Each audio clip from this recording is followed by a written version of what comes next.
Welcome to Gentleman Cadet Academy GCA. Hope you all are doing good. So today the video is regarding the Israel-Palestine conflict, and it's a very important topic. It's a lecturer topic also, it's a GD topic also, and questions related to this are always asked in personal interview because this is a long-standing and ongoing issue and it's always in the news. So this make this topic the most important of all. And this video is going to be in crisp form, keeping lecturette in mind, but very soon I'll be making a detailed video on this topic. And before this, I have already made multiple videos on the most important lecture topics. If you want to watch these videos, the link of the playlist is available in the I button. So like always, without wasting any time, let us start.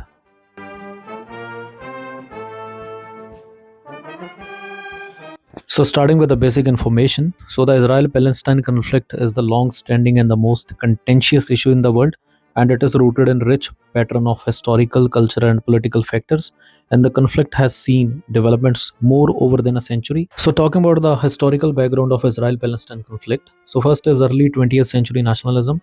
So the seeds of the Israel-Palestine conflict were sown in the late 19th century with the rise of nationalism.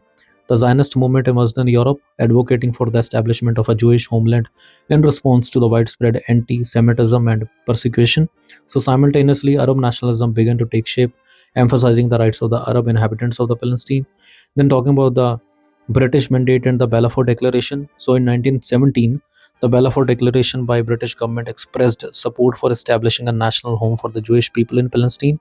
So this declaration made during World War I came at a time when British sought Jewish support in the war, and following the war, the League of Nations granted Britain a mandate to govern Palestine, further complicating relations between Jews and Arab as Jewish immigration increased. Then talking about the partition and the creation of Israel. So the United Nations, they proposed a partition plan in 1947, advocate for a separate Jewish and Arab states. The Jewish leadership accepted the plan while the Arab leaders rejected it, leading to the first Arab-Israeli war in 1948. And following Israel's declaration of independence, hundreds of thousands of Palestinians were displaced, as even known as the Nakba, which means catastrophe in Arabic. And this mass displacement has continued to influence Palestinian identity and quest for statehood. Now let us talk about the key issues in this conflict. So the first is the territorial disputes. So the core of the conflict revolve around territorial claims. The Six-Day War in 1967 marked a pivotal moment when Israel occupied the West Bank, Gaza Strip, East Jerusalem and the Golan Heights.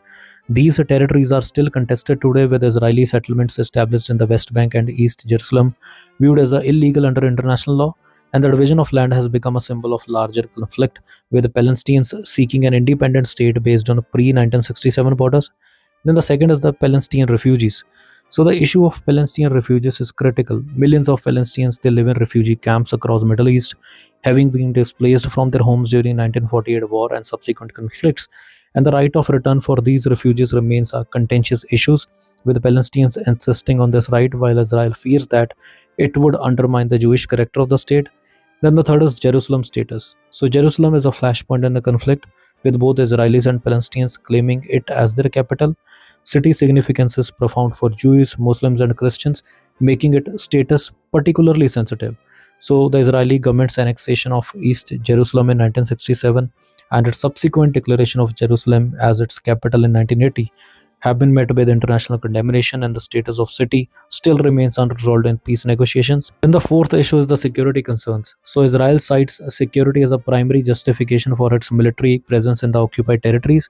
Palestinian groups, particularly Hamas, they have engaged in armed resistance, leading to cycles of violence, including rocket attacks on Israeli cities and military operations in Gaza.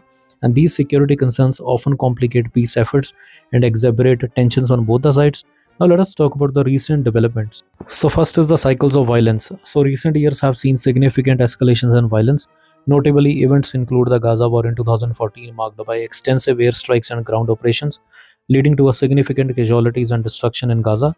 And the 2021 conflict, triggered by tensions in Jerusalem, further highlighted the fragility of the situation, with clashes between Israeli police and Palestinian protesters, and subsequently rocket fire from Gaza.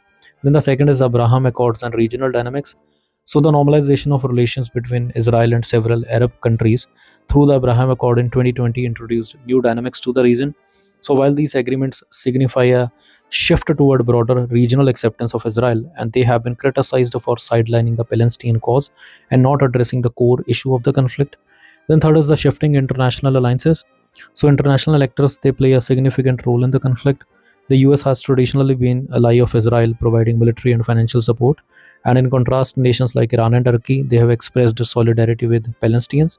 So the changing geopolitical landscape, including the rise of China and shift in US foreign policy, adds complexity to the international response to the conflict. Now let us move to the most important part of the video, from where you can expect questions in personal interview. So it's India's stance on Israel-Palestine issue.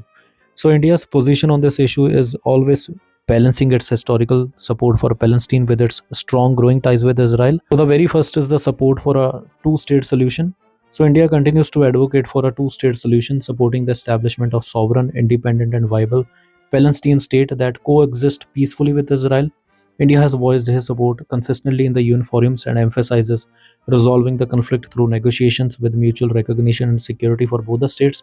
Second is commitment to Palestinian rights.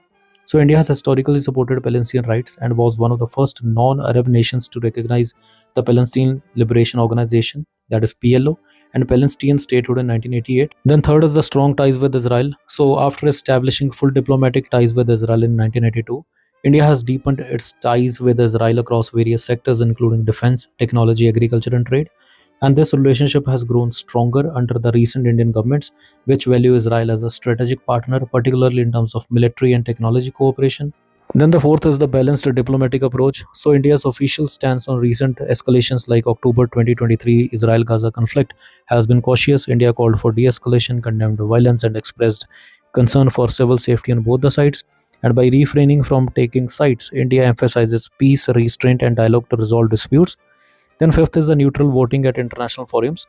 So in international platforms like United Nations, India often abstains from resolutions that could be perceived as taking strong stance against either Israel or Palestine.